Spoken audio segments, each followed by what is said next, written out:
सबसे पहले तो भारत में अजान बंद होना चाहिए। क्यों? क्योंकि उसमें ऐसे व्यक्ति का नाम लिया ऐसा नाम लिया जाता है जिसने लाखों हिंदुओं को मारा, बहुत सारे मंदिरों को तोड़ा, जिसके कारण 3-3 बार जौहर हुआ अकबर। तो मस्जिदों से अजान बंद होना चाहिए। भारत में गली गली मस्जिद नहीं होना चाहिए, गली गली मदरसा नहीं होना चाहिए। अगर आतंकवाद को समाप्त करना है, इस्लामिक साम्राज्यवाद को समाप्त करना है, हम ये नहीं कहते कि भारत से इस्लाम को समाप्त कर दो। हम ये कहते हैं कि इस्लामिक जनसंख्या को आप खुला छूट नहीं दीजिए। ये गली गली मस्जिद, गली गली मदरसा जब बन जाते हैं तो वहाँ से समस्याएं शुरू होती हैं। तब हिंदुओं को प्रताड़ित किया जाने लगता है। क्यों? क्योंकि कुरान में एक ही चीज़ लिखा रहता है, मदरसों में एक ही चीज़ पढ़ाया जाता है, मस्जिदों में एक ही चीज़ सिखाया जाता है, काफिरों का कत्ल करो, मुशरिकों का कत्ल करो, अल्लाह के अलावा कोई पूजनीय ही नहीं है। तो जो इतिहास में हमें इतने बड़े बड़े घाव दिए हैं, इतने बड़े बड़े अत्याचार किए गए हैं, तो हम क्यों उन्हें इतना सब्सिडी दे रहे हैं, क्यों इतनी सुख सुविधाएँ दे रहे हैं? क्योंकि हमें फिर से एक पाकिस्तान बनाना है, फिर से एक बांग्लादेश बनाना है। यह सब चीज़ों को रोकना होगा। जनता नियम कानून को देख करके कदम पीछे खींच लेता है। शासन प्रशासन कोई काम करता नहीं है, तो जिहादियों आतंकवादियों का मनोबल बढ़ता है और वह हिंदुओं के घरों में घुस करके रेप करता है, मारपीट करता है, दबाव में ला करके मतांतरण करता है। तो ये सब चीज़ें रुकनी चाहिए भारत देश में। इजराइल का कहानी देख लीजिए, भारत का कहानी देख लीजिए। भारत का 2-2 टुकड़ा हो गया, 2 से 3 हो गया। बांग्लादेश, पाकिस्तान, अफ़गानिस्तान भी भारत में ही था। तो जो मुग़ल काल में होता था वह आज भी हो रहा है, लेकिन उसका स्वरूप बदला हुआ है। उस वक्त भी हिंदुओं में एकता की कमी थी, आज भी हिंदुओं में एकता की कमी है। और ये कोई सांप्रदायिकरण, सांप्रदायिकता नहीं है।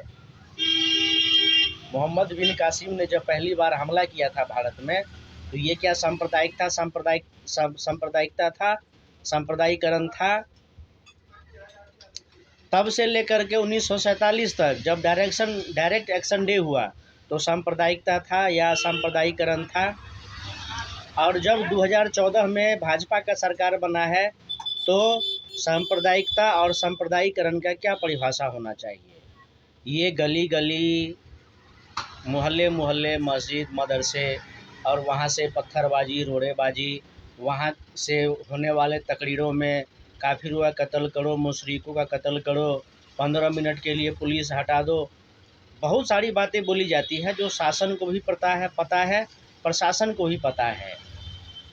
फिर उसके लिए उचित कदम क्यों नहीं उठाए जाते हैं? बहुत सारे आरएसएस कार्यकर्ता मार दिए जाते हैं, बीजेपी कार्यकर्ता मार दिए जाते हैं। कोर्ट कचहरी में वैसे भी बहुत सारे केस पड़े हैं। और अगर आप सही तरीके से, शासन प्रशासन सही तरीके से अगर कार्य करे, तो आपको हर एक मुसलमान में आतंकवादी नज़र आएगा। तो आप कितना बर्दाश्त कीजिएगा और कितना सहिष्णु बनिएगा और कितना आप जो है सो क्षमा कीजिएगा और कितना माफ़ी कीजिएगा। आप समाप्त हो जाएंगे। आप दिल जीतते जीतते आपका दिल फट जाएगा। लेकिन न कुरान बदलने वाला है, न इस्लाम बदलने वाला है। अगर आपको बदलना है तो भारत का कानून बदलिए, शासन प्रशासन व्यवस्था बदलिए। आज जो 20% है और ये रोज़ 10 हिंदू लड़कियां लव जिहाद का शिकार हो रही है। वक्फ बोर्ड आपकी हिंदुओं के ज़मीनों को हड़प रहा है।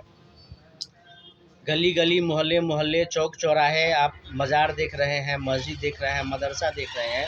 यह सब बंद करना होगा, नहीं तो आने वाले वक्त में आपको फिर से बड़े बड़े दंगे झेलने पड़ेंगे, बड़े बड़े नरसंहार झेलने पड़ेंगे और फिर से आपको वहीं डायरेक्ट एक्शन डे और विभाजन का दंश झेलना पड़ेगा।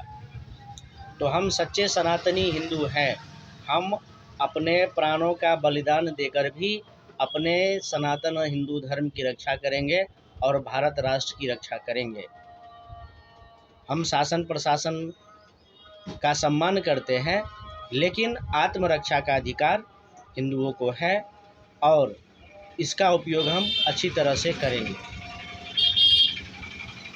जय हिंद, वंदे मातरम, भारत माता की।